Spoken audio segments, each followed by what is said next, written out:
Hello दोस्तों, welcome back to PW ज्ञान कोश। दोस्तों, अभी वन नेशन वन इलेक्शन का जो प्रपोजल है वो लोकसभा में इंट्रोड्यूस हो गया। उसके बाद में ऑपोजिशन पार्टीज ने जिस तरीके से रूलिंग पार्टी या फिर कहें एनडीए को आड़े हाथों लिया है ना, ये वाकई में एक डेमोक्रेटिक प्रोसेस का एक बड़ा बढ़िया मैनिफेस्टेशन हम कंसिडर कर सकते हैं। क्योंकि एक डेमोक्रेटिक प्रोसेस में सिंपल सी बात है, ऑपोजिशन को बोलने का पूरा मौका मिलना चाहिए। ऐसे में क्या बातें कही गई है ऑपोजिशन पार्टीज के द्वारा, किस तरीके से ये इम्पॉर्टेंट हो जाता है हमारे देश के लिए कि वन नेशन वन इलेक्शन अगर कंडक्ट होंगे तो इससे क्या बेनिफिट्स हो सकते हैं, प्लस सबसे इंपॉर्टेंट चीज़ कि किन किन चीज़ों में हमें बदलाव करने की ज़रूरत है। क्योंकि ये जो बिल या जो ये प्रपोजल इंट्रोड्यूस हुआ है लोकसभा में, इसमें बेसिकली दो बिल्स को इंक्लूड किया गया है। एक तो है आपका कॉन्स्टिट्यूशन अमेंडमेंट बिल और एक आपका आ गया एक जनरल बिल, जिसके अंदर वो यूनियन टेरिटरीज जिनके पास में स्टेट लेजिस्लेटिव या फिर कहें कि उनके पास में विधानसभाएं हैं, उनके पास में लेजिस्लेटिव असेंबलीज हैं। फॉर एग्जांपल दिल्ली आपका, राइट, पुदुचेरी हो गया, जम्मू कश्मीर हो गया, तो इनका भी इलेक्शन आप साइमल्टेनियसली कराना चाह रहे हैं, तो उससे संबंधित भी ये दूसरा बिल है। तो ऐसे में इनमें क्या प्रोविजन है, क्या कॉन्स्टिट्यूशन के अमेंडमेंट्स होंगे, किन किन चीज़ों पर हमें ध्यान देना चाहिए, वो हम सारा इस वीडियो में डिटेल में समझेंगे। बट एक चीज़ हमें समझनी होगी कि जैसे ये बिल इंट्रोड्यूस हुआ, ऑपोजिशन की तरफ से ऑब्जेक्शन हुआ, तो ऐसे में फिर इसका एक सोल्यूशन मिडवे पाथ निकाला गया कि इस बिल के ऊपर एक डिटेल डिस्कशन होना चाहिए। क्योंकि पार्लियामेंट में ऑलरेडी बहुत सारे काम होते हैं, तो क्यों ना लोकसभा और राज्यसभा के जो मेंबर्स हैं, अब राज्यसभा में इंट्रोड्यूस होने के बाद में इस बिल के ऊपर अगेन वहां पर ही वही डिबेट वही डिस्कशन होने हैं कि क्या कमियां हैं, क्या इसकी अच्छाई हैं। दोनों तरफ से, दोनों तरफ के जो पक्ष हैं अपनी बात रखेंगे, फिर इस बात को या इस बिल को जॉइंट पार्लियामेंट्री कमेटी को दे दिया जाएगा। इस बात को लेकर के हमारे होम मिनिस्टर अमित शाह जी ने और हमारे जो लॉ मिनिस्टर है अर्जुन राम मेघवाल जी, उनकी तरफ से अप्रूवल आ गया कि हाँ जी जेपीसी में इसमें भेजते हैं। जिससे क्या होगा कि पार्लियामेंट अपना काम करती रहेगी, बट साइड बाई साइड इस बिल को डिटेल में स्क्रूटनाइज करना भी पॉसिबल हो पाएगा, चेक करना भी पॉसिबल हो पाएगा, और इसकी जो भी कमियां उनको रेक्टिफाई करके एक प्रॉपर मैनर में इसको इंट्रोड्यूस किया जाएगा। क्योंकि ऑब्जेक्शन बहुत ज्यादा हो रहा है इस बिल का, तो ऐसे में हमारे लिए जानना जरूरी है कि किन बातों को लेकर के प्रोटेस्ट यहां पर देखने को मिल रहा है। बट हम आगे बढ़े उससे पहले मैं आपको बता दूं कि पीडब्ल्यू ऑनली आईएएस की तरफ से यूपीएससी फाउंडेशन कोर्सेज रन कराए जा रहे हैं, जिनमें आप अगर 2026 का टारगेट लेकर के चल रहे हैं तो इंग्लिश और हिंदी वाले संकल्प ज्वाइन कर सकते हैं और इंग्लिश वाले टाइटन। सिमिलरली 2025 को जो टारगेट करके चल रहे हैं वो प्रहार ज्वाइन कर सकते हैं, इंग्लिश हिंदी और इंग्लिश वाले, और टाइटन ज्वाइन कर सकते हैं इंग्लिश वाले। रेट है मात्र 8,000 रुपये। इसके अलावा आपको इसमें बहुत कुछ देखने को मिलेगा आपके लिए। First is live and recorded classes, जिसका मतलब आपको अपने डाउट्स क्लियर करने का भी मौका मिलेगा, प्लस सी सेट की क्लासेस भी आपको मिलने वाली है, डेली एमसीक्यूज और मेंस आंसर राइटिंग प्रैक्टिस। ये सबसे बड़ी इंपॉर्टेंट चीज़ हो जाती है जब भी हम किसी एग्जाम के लिए प्रिपेयर करते हैं। इसके अलावा आपको कॉम्प्रिहेंसिव बुक्स भी दी जाएंगी, जिससे कि आप अपनी सेल्फ स्टडी अच्छे से कर पाएं। एडमिशन बिल्कुल ओपन है, लिंक है वो डिस्क्रिप्शन बॉक्स में दिया हुआ है, चेक कर लीजिए आप। तो मुद्दा ये है कि रामनाथ कोविंद पैनल ने एक 18,000 पेजेस से भी ज्यादा पेजेस की एक बड़ी रिपोर्ट सबमिट की है, जिसको बहुत ही कॉम्प्रिहेंसिवली इन्होंने एलाबोरेट किया। रामनाथ कोविंद जी आपको पता है हमारे फॉर्मर प्रेसिडेंट, तो इसमें इन्होंने बहुत कुछ चीजें समझाई है बड़ी माइन्यूट मैनर में कि कैसे हमारे देश के अंदर वन नेशन वन इलेक्शन होगा तो बेनिफिट्स होंगे। बेनिफिट्स की जब बात की जाए तो सबसे पहला बेनिफिट तो यह है कि जो टाइम वेस्टेज हो जाता है डिफरेंट टाइम में डिफरेंट इलेक्शंस होने की वजह से, पहले लोकसभा के साथ में 2-3 असेंबलीज की तो इलेक्शन होते ही हैं, बाकी उसके अलावा हर 6-7 महीनों में हमें 1 या 2 स्टेट्स के अंदर इलेक्शन देखने को मिलते हैं। तो कहने को तो एक तरफ ये हो जाता है कि ये जो इलेक्शन प्रोसेस है ये बेसिकली डेमोक्रेसी का फेस्टिवल है, बट ये वोटर्स के लिए बहुत ज्यादा हेक्टिक भी हो जाता है। तो ऐसे में एक बार में अगर वोट कंप्लीट करा दिया जाएगा तो वोटर एनकरेज्ड मैनर में वोट डालना पसंद करेंगे। दैट मीन्स जिस तरीके से यूएसए का हम प्रोसेस देखते हैं, वहां पर प्रेसिडेंशियल इलेक्शन के साथ में वाइस प्रेसिडेंशियल इलेक्शन भी होता है। इसके साथ साथ में वहां पर स्टेट ऑफ जो हाउस ऑफ रिप्रेजेंटेटिव है उनके भी इलेक्शन होते हैं, तो सेनेट के भी इलेक्शन है। सेनेट और हाउस ऑफ रिप्रेजेंटेटिव के इलेक्शन हर 2-2 साल में वहां पर होते हैं। बट फिर भी आप देखिए कि वहां पर लगभग 100 दिन या 3 से 4 महीनों का टाइम पूरा बीत है, जिसमें कंप्लीट इलेक्शन हो जाते हैं। फिर रहे 4 साल, जैसे डोनाल्ड ट्रंप 20 जनवरी 2025 को प्रेसिडेंट की ओथ ले लेंगे, तो वहां से वो काम करना स्टार्ट कर देंगे ना। फिर उसके बाद में आने वाले 4 साल तक वो एकदम फ्रीली अपने पूरे जो एजेंडाज है, काम करने के काम टारगेट्स हैं, वो कंप्लीटली कर पाएंगे। तो ऐसे में बार बार इलेक्शंस में आने का जो लफड़ा है वो कम होता है, तो टाइम बचेगा। इसी के साथ साथ में आपके रिसोर्सेज हैं वो भी बचेंगे। हमें पता है कि एक साथ इलेक्शन करवाना वैसे तो कॉस्टली अफेयर होगा एक बार को, तो क्योंकि ईवीएम भी आपको चाहिए होंगी वोट करवाने के लिए, एक साथ बहुत सारे मल्टीपल प्लेसेस के ऊपर। साथ ही साथ हमें चाहिए होगा बहुत सारा मैन पावर, हमारी आर्म फोर्सेस की रिक्वायरमेंट होगी। बट वो एक बार में खत्म हो जाएगा, तो कम से कम 5 साल के लिए आप फिक्स करें।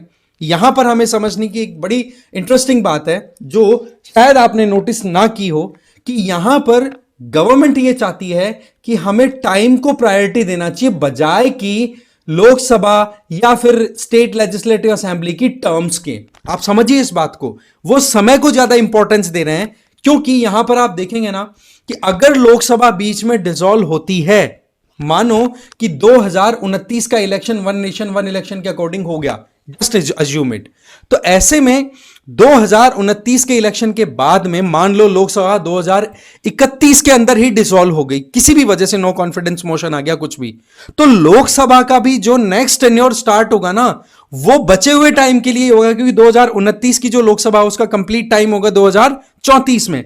तो ऐसे में 2031 में अगर लोकसभा गिर गई, तो ऐसी परिस्थितियों के अंदर सरकार गिर गई, लोकसभा का दोबारा इलेक्शन कराना पड़ा, तो लोकसभा नई जो कॉन्स्टिट्यूट होगी वो रिमाइंडर ऑफ टाइम के लिए ही होगी।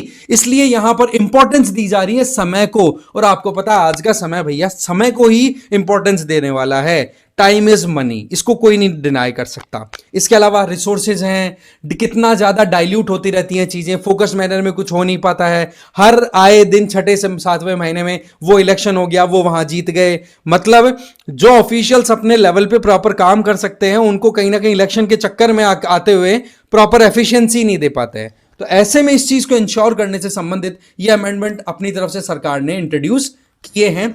ये जो बिल इंट्रोड्यूस हुआ है, इसमें कॉन्स्टिट्यूशन का तो 129वां बिल है अमेंड करने से संबंधित, और ये जब बिल पारित हो जाएगा तो एक्ट हो जाएगा, वो बात की बात है। इसके अलावा एक जो बिल है वो इंट्रोड्यूस हुआ है, आपको पता है यूनियन टेरिटरीज का जो इलेक्शन होना है वो मैंने आपको ऑलरेडी बता दिया, ठीक है। तो ये हुआ सारा। पर आप क्या देखते हैं कि इन दोनों बिल का जो प्रपोजल इंट्रोड्यूस हुआ, उस टाइम पर एक वोटिंग करवा दी कि चलो ठीक है, कौन फेवर कर रहा है कौन नहीं। इसका मतलब बहुत सोच समझ करके कदम आगे बढ़ाए जा रहे हैं, बट इस चीज का मखौल उड़ाया जा रहा है ऑपोजिशन के द्वारा, वो खैर अलग बात है। यहां पर आप देखिए, जब वोटिंग हुई लोकसभा में तो 269 वोटर्स ने तो फेवर कर दिया कि हाँ जी ये बिल आने चाहिए, ये बहुत बढ़िया प्रपोजल है, और 198 इंडिविजुअल्स ने ये कह दिया कि जी ये तो बिल्कुल भी फेवरेबल कंडीशन नहीं है, वन नेशन वन इलेक्शन बिल्कुल भी ठीक नहीं है हमारे देश के लिए, हमारे फेडरल सिस्टम के लिए। यहां पर ऑपोजिशन पार्टी में सबसे बड़ी पार्टी है कांग्रेस, तो उनका ये कहना है कि देखो जी बीजेपी लेकर तो आ गई बिल को, पर इनके पास में क्या 2/3 मेजोरिटी तो है क्या जो प्रेसिडेंट वोटिंग का, क्योंकि कल जो प्रेसिडेंट वोटिंग हुई ना तो उसमें 400 प्लस वोटर्स ने वोट डाला, ठीक है। और ऐसे में बीजेपी को वोट कितने चाहिए थे, 300 प्लस, 2/3 का मतलब अगर हम बात करें, मोटी मोटी बात करें ना, बट यहां पर बीजेपी को मिले 269, तो 400 प्लस में 450 समथिंग के लगभग ये थे वोटर्स, ठीक है। तो कुल मिलाकर के देखा जाए तो बोला आप आर्टिकल 368 का यूज करते हुए कॉन्स्टिट्यूशन को अमेंड करना चाहते हो, जहां पर आपको सिंपल स्पेशल मेजोरिटी चाहिए। स्पेशल मेजोरिटी में एक तो होता है कि हाउस की टोटल मेजोरिटी है ना, उसका 50%, उसका टोटल मेजोरिटी आप निकाल लोगे, एब्सोल्यूट मेजोरिटी, मतलब 543 डिवाइड बाई 2 + 1 तो वो 272 आपका आ जाएगा। और एक चाहिए होती है आपको प्रेजेंट एंड वोटिंग का 2/3, दैट मीन 67%। तो बोला इनके पास में तो 67% अभी शुरुआत में ही नहीं है, तो बाद में क्या लेकर के आएंगे। बट आपको एक चीज समझनी होगी कि यहां पर ये बिल की फेट डिसाइड नहीं होने वाली है। रीजन बीइंग ये इनिशियल स्टेज है, ये एंट्री लेवल की वोटिंग थी कि हाँ भाई करवाना है कि नहीं करवाना, समझ गए। इसका ये फाइनल डिसीजन जो होगा वो तो फाइनल वोटिंग होगी, जहां पर स्पेशल मेजोरिटी अप्लाई होगी। तो यहां पर ये केवल पॉलिटिक्स का एंगल सेट किया जा रहा है कि हाँ भाई लोगों के दिमाग में सेट हो जाए कि तो बिल फालतू में सरकार लेकर के आ गई, ऐसा कुछ है नहीं। यहां पर हमें समझना होगा कि ऑपोजिशन जो ऑब्जेक्शन कर रही है उन चीजों को बुलाने के लिए, देखो राजनीति में आपको पता है सब कुछ चलता है, बट रियलिटी इज कि यहां पर एक बार बिल इंट्रोड्यूस हो गया है, अब जाएगा ज्वाइंट पार्लियामेंट्री कमेटी के पास में, फिर आगे देखते हैं क्या आउटकम निकलता है। अब हम समझते हैं किन किन चीजों में यहां पर वेरिएशन आने वाले हैं। सबसे पहली चीज तो आपको पता होना चाहिए कि हमारे देश के अंदर कुछ यूटीज हैं जिनके पास में भी लेजिस्लेटिव असेंबली है, जिसके अंदर आपकी उनसे संबंधित जो भी लॉज बने हुए हैं उनको आपको अमेंड करना होगा, क्योंकि हम चाहते हैं कि लोकसभा के साथ में उनके इलेक्शन हो। तो ऐसे में ये जो यूटी से रिलेटेड बिल है ना, ये आपका यूनियन टेरिटरीज एक्ट 1962 का सेक्शन 5 है। इसके अलावा national capital territory of Delhi act 1991 का, इसका भी सेक्शन 5 है। इसके अलावा Jammu and Kashmir reorganisation act 2019 है, उसका सेक्शन 17 है। इन सब को अमेंड करेगा, क्योंकि हम चाहते हैं कि लोकसभा, विधानसभाओं का इलेक्शन और साथ में इन यूटीज की जो असेंबलीज है उनका इलेक्शन एक साथ हो। तो यूटीज के लिए तो ये प्रोविजन है। इसके अलावा कॉन्स्टिट्यूशन में आर्टिकल 82 ए भी ऐड करने की बात की जा रही है। इसमें सिंपल ये बात रहेगा कि भाई लोकसभा और स्टेट असेंबलीज का इलेक्शन एक साथ कराया जाए, समझ गए। और ये चीज जो है ना, ये रामनाथ कोविंद पैनल की जो रिकमेंडेशन आई है उसके आधार पर ही डिसाइड की जा रही है। फिर बात आती है कि इसमें प्रोसेस कैसे होगा। देखो जब भी इलेक्शन होंगे ना, जब भी इलेक्शन होंगे आपके लोकसभा के और विधानसभाओं के, तो उस टाइम पर जो फर्स्ट सिटिंग होती है ना लोकसभा की, उसको जनरली डेट ऑफ नोटिफिकेशन बोल दिया जाता है कि हाँ भाई, जैसे 2024 में आपको पता है कि जून में रिजल्ट आ गया, फर्स्ट सिटिंग आपकी जून या जुलाई के अंदर हो जाती है फिर, ठीक है। तो जिस दिन फर्स्ट सिटिंग हुई इस लोकसभा की, एग्जैक्टली वैसे आने वाली लोकसभाओं की भी फर्स्ट सिटिंग होगी, तो उसको बोल देंगे डेट ऑफ अपॉइंटमेंट। इसको बोलेंगे डेट ऑफ अपॉइंटमेंट, जो फर्स्ट सिटिंग की डेट होगी, और फिर उससे एग्जैक्ट 5 ईयर का टाइम लिया जाएगा। और ऐसे में जो 5 ईयर टाइम कंप्लीट होगा, जैसे 2029 में अगर मान लो, आप मान के चले कि वही जून में आप मान सकते हैं डेट ऑफ अपॉइंटमेंट आ गई 15 जून, मोटी मोटी मान लेते हैं, तो नेक्स्ट 5 साल आप जोड़ दो, 2034 में आप पहुंच जाओगे। तो 2034 में 14 जून का जो डेट होगी वो आपकी डेट ऑफ कंप्लीशन कंसिडर की जाएगी, या डेट ऑफ एक्सपायरी जिसको बोल देंगे वो हो जाएगी। अब आप क्या कर रहे हो कि यहां पर ये जो इलेक्शंस हुए, कहां पर, लोकसभा के, इसी के पैरेलल आपने साथ में पूरी स्टेट असेंबलीज की भी इलेक्शन करा दी, यूटीज का भी इलेक्शन करा दिया। अब मान लो कि बीच में या तो लोकसभा की टेन्योर कंप्लीट, मान लो कि लोकसभा डिसॉल्व हो गई, मान लो नो कॉन्फिडेंस मोशन आ गया, या किसी एक स्टेट में या कुछ स्टेट्स के अंदर सरकार गिर गई, इसकी वजह से वहां पर मजबूरी आ गई कि अब वहां पर इलेक्शन कराना पड़ेगा। तो आपको यहां पर समझना होगा कि साफ साफ ये प्रोविजन कर दिया गया है कि अगर एक बार कोई भी असेंबली, मतलब मान लो कि एक एक्स स्टेट, मान लो मैं राजस्थान का एग्जांपल ले लेता हूं कि राजस्थान में इलेक्शन हुए, ठीक है, वही 2029 में, पर वहां की असेंबली, स्टेट लेजिस्लेटिव असेंबली गिर गई पूरे 5 साल कंप्लीट करने से पहले ही। तो ऐसे में राजस्थान में दोबारा जो इलेक्शन होंगे ना, उसके बाद में जो नई स्टेट असेंबली बनेगी वो कितने टाइम के लिए रहेगी, वो अगेन 14 जून 2034 का जो पीरियड है ना, उसके बीच का जो गैप है तब तक ही रहेगी। और यही चीज आप अप्लाई कर दो लोकसभा में। लोकसभा में क्या कह दिया कि भाई सीधी बात है, या तो अपना टेन्योर कंप्लीट कर ले तो बहुत बढ़िया बात है, और अगर लोकसभा कंप्लीट नहीं कर पाती है तो ऐसे में उनका ये रहेगा कि मिड टर्म इलेक्शंस कराने पड़ेंगे। मिड टर्म इलेक्शन का मतलब सिंपल हो गया कि लोकसभा अपना टेन्योर जो 5 साल का कंप्लीट करना चाहिए था 15 जून 2029 से, एग्जांपल के तौर पे 15 जून 2029 से 14 जून 2034 तक है, उसके बीच में ही सरकार गिर गई तो नए इलेक्शन कराने पड़े, तो उनको बोला जाएगा मिड टर्म इलेक्शन। और नई जो लोकसभा कॉन्स्टिट्यूट होगी वो 14 जून 2034 तक ही चलेगी, उससे आगे नहीं चलेगी, क्योंकि 14 जून 2034 के बाद में नई लोकसभा कॉन्स्टिट्यूट होगी और उस टाइम के इलेक्शन को बोला जाएगा जनरल इलेक्शन। अब आप यहां पर सोचो कि जब स्टेट के लिए, स्टेट असेंबली के लिए और लोकसभा के इलेक्शन के लिए इस तरीके के प्रोविजन किए, तो कहीं पर कोई पार्शियलिटी वाला मामला दिख रहा है? नहीं ना, बट फिर भी ऑब्जेक्शन बार बार होते हुए दिखाई पड़ रहे हैं।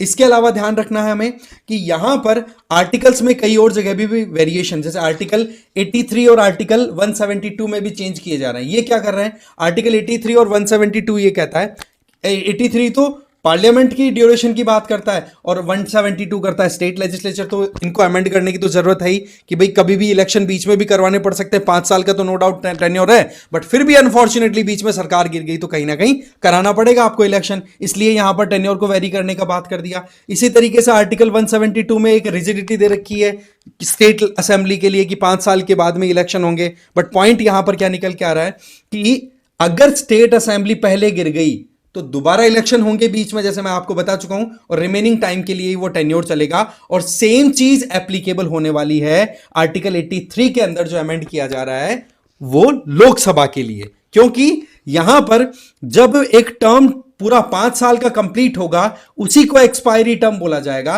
उसके पहले अगर इलेक्शन हो गया तो मिड टर्म इलेक्शन वहां पर करवा दिया जाएगा। साथ ही साथ आर्टिकल 327 में भी चेंजेस किए जाएंगे। आप देखते हैं यहां पर आर्टिकल 327 ये कहता है कि पार्लियामेंट जो है उसके पास में अथॉरिटी है कि वो स्टेट्स में असेंबली की इलेक्शन हो या फिर सेंट्रल लोकसभा की इलेक्शन हो, उसके लिए अलग अलग कॉन्स्टिट्यूएंसीज का डिलिमिटेशन करती है, ये पावर है। प्लस साथ साथ में ये भी कह दिया कि पार्लियामेंट को ये भी अथॉरिटी है कि वो रूल रेगुलेशन बना सकती है साइमल्टेनियस इलेक्शन से रिलेटेड। इसका मतलब ये है कि यहां पर पार्लियामेंट को पहले भी पावर थी कि हाँ भाई, जैसे जम्मू कश्मीर में अभी डिलिमिटेशन हुआ, नई कॉन्स्टिट्यूएंसीज बनी, नई बाउंड्री क्रिएट हुई, वहां पर इलेक्शन हुए ना, अब उसके अंदर वहां पर उमर अब्दुल्ला की सरकार भी चल रही है, तो कौन सी वहां पर डेमोक्रेसी मर गई भाई? सिचुएशन भी तो देखनी पड़ती है ना, सिक्योरिटी का मामला भी रहता है। बट अगेन वही बात, कहीं ना कहीं ऑब्जेक्शंस बहुत सारे उठ रहे थे। खैर हम यहां पर अभी बात कर रहे हैं कि डिलिमिटेशन की तो पावर है ही पार्लियामेंट के पास, साथ ही साथ ये भी पावर देने की प्रोविजन कर दी है कि साइमल्टेनियस इलेक्शन करवाने का जो प्रोविजन है वो भी पार्लियामेंट डिसाइड करेगी। इस तरीके से पार्लियामेंट के हाथ में एक पॉइंट और दे दिया, जो कि ऑलरेडी जो एग्जिस्टिंग सिस्टम है उसी के अकॉर्डिंग चल रहा है।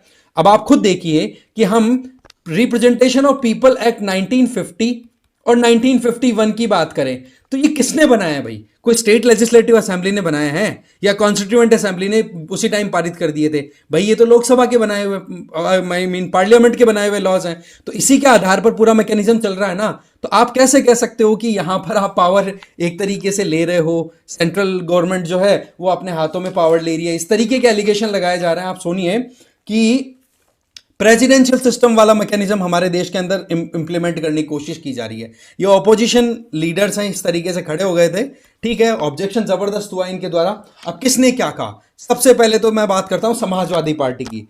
वहां पर यह बोल दिया गया कि मुसलमान विरोधी है। भाई ये कहां से मुसलमान विरोधी हो गया, समझ नहीं आ रहा। आम आदमी पार्टी ने कहा है चुनाव खत्म ही हो जाएंगे, बोले एक बार नरेंद्र मोदी चुनाव करा लेगा, फिर 5 साल में एक बार चुनाव होगा ना, तो लोगों को जो फायदा मिलता है ना पेट्रोल और डीजल के भाव घटने में, वो बार बार नहीं मिलेगा। अरे भाई क्या बात कर रहे हो यार, आजकल इंटरनेशनल मार्केट से कनेक्ट होता है मार्केट प्राइस। और सबसे इंपॉर्टेंट चीज है, पेट्रोल डीजल के ऊपर जो रेट्स डिसाइड करनी होती है वो तो स्टेट गवर्नमेंट के हाथ में ज्यादा है as compare to central government, right. इसके अलावा फिर कांग्रेस की तरफ से तो बड़े रंग बिरंगे ऑब्जेक्शंस आए हैं, जिसमें बोला गया है ये बेसिक स्ट्रक्चर का वायलेशन है।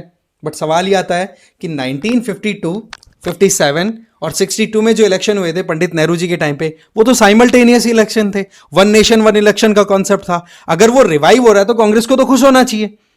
इसके अलावा कांग्रेस ने कहा कि राइट टू वोट का वायलेशन है। तो इस तरीके से कहीं ना कहीं बेसलेस वहां पर ऑब्जेक्शन आ रहे हैं। बट अगेन जेपीसी के पास मामला गया ना तो और अच्छे से डिस्कशन होगा और बाद में डिसीजन हो जाएगा। फिर उसके बाद में एआईएमआईएम की तरफ से ऑब्जेक्शन ये है कि ये violation of right to democratic self governance, that means federal system को पूरा खत्म करने की बात की जा रही है। साथ ही साथ यहां पर जो कुछ भी डिसीजन होंगे वो काउंसिल ऑफ मिनिस्टर की लीडरशिप में होने वाले, council of minister led by prime minister. तो ऐसे में बोले सुप्रीम लीडर जो है वो अपनी मनमानी करना चाहते हैं। तो यहां पर ऑब्जेक्शन जिस तरीके से आए हैं, इन ऑब्जेक्शंस की अगर हम बात करें तो वो आप कह सकते हो कि बहुत ज्यादा पॉलिटिकली इन्फ्लुएंस्ड है। बेसिक पॉइंट ऑफ व्यू से जो भी डिस्कशन होना है वो जेपीसी में होगा। बट ये बात बड़ी अच्छी है कि यहां पर ऑपोजिशन ऑब्जेक्शन दे रही है, अपना जो रूलिंग पार्टी है वो उस चीज को यील्ड कर रही है, एक एग्रीमेंट निकलता है जॉइंट पार्लियामेंट्री कमेटी में ले जाने का। ये एक अच्छी बात है। बाकी आप क्या चाहते हैं या आपका क्या ओपिनियन इस मुद्दे पर जरूर कमेंट करके बताएंगे। और साथ ही साथ इस क्वेश्चन का आंसर भी आप जरूर दें कि हमारे यहां पर जो इलेक्शन सिस्टम है उसमें से इन चारों में से कौन सा फीचर नहीं है। आप मुझे इसका आंसर जरूर आंसर करेंगे। आई होप आपको ये सेशन अच्छा लगा होगा। इसी तरीके से कोई इंटरेस्टिंग टॉपिक आता है तो जरूर वीडियो मिलेगा। Thank you very much for joining this session. Thank you.